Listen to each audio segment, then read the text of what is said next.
how do we get to that place in our hearts and our minds where it feels meaningful to stop and pause without having everything on the to-do list done? It's a great question. And I think if there was a really neat answer to it, I would have written it and it would have been very popular and lucrative. I think a couple of things spring to mind. I mean, first of all, this is definitely an ongoing practice. It's not a one-shot deal at all.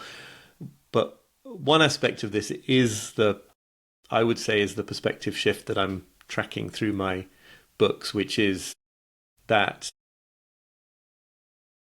when you become a little bit more convinced that it is impossible to get everything done in the sense that you're expecting, that's actually very liberating when it comes to giving yourself permission to rest, because it becomes clearer and clearer that if you wait for everything to be done, you will be waiting, forever and a day. That is never happening.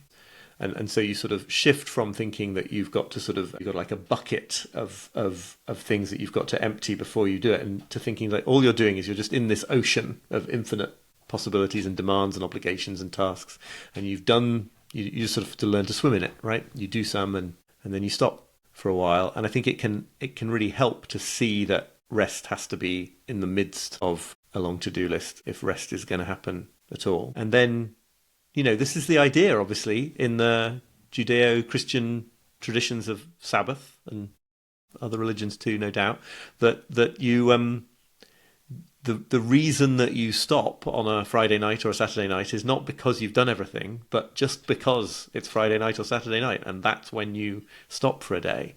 And that is such a sort of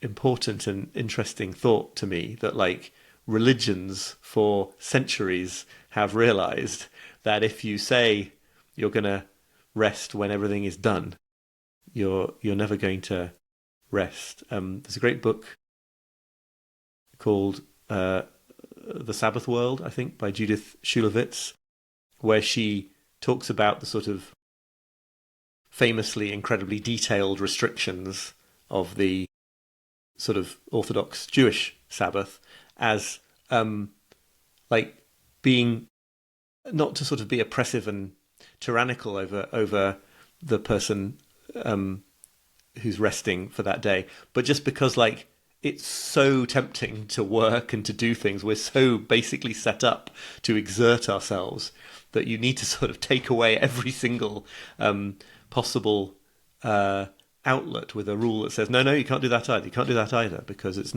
doesn't come naturally to us. And at least it's sort of comforting to realize that maybe it hasn't come naturally to us for millennia, rather than that it's just a purely 20th, 21st century